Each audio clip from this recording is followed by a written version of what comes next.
Key fob battery dead on your 2020-2024 Jeep Gladiator? Don't worry, you're not stranded.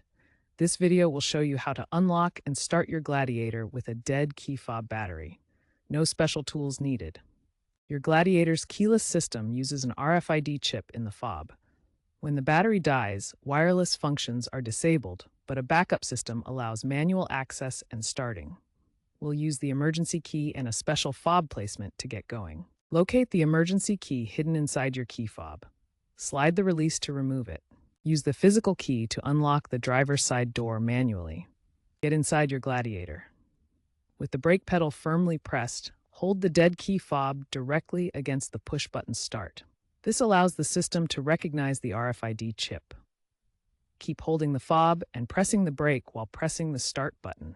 Keep holding the fob against the start button and brake pressed. The engine should start within a few seconds.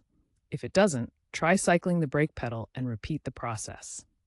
If your model has an ignition cylinder, insert the key blade instead of holding the fob to the push start button. Cold weather can significantly worsen battery drain in your Jeep Gladiator's key fob. Low temperatures reduce the efficiency of the CR2032 battery, causing it to deplete faster than in normal conditions.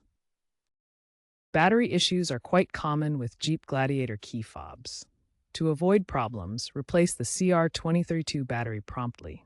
This restores full remote locking and unlocking functionality, ensuring you don't get locked out of your vehicle. If you encounter issues starting the engine with a dead key fob battery, try wiggling the key blade gently in the ignition cylinder. Alternatively, hold the key fob in slightly different positions near the start button to improve signal detection and allow the system to recognize the fob.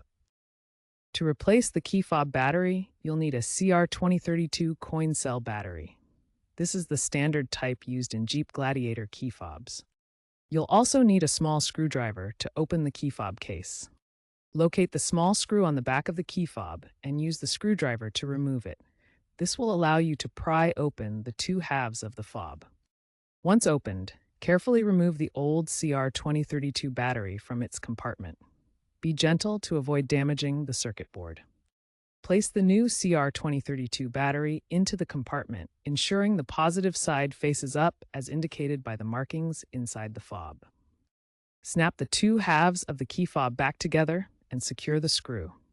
Make sure the fob is fully closed before testing. With the battery replaced, your key fob's wireless functions like remote locking and unlocking should work again. Test the fob to confirm. Looking ahead, the automotive industry is moving toward digital keys on smartphones. Newer Jeep models are adopting app-based authentication and even biometric systems like fingerprint recognition. However, for 2020-2024 Gladiators, the manual override method will continue to work as a reliable backup.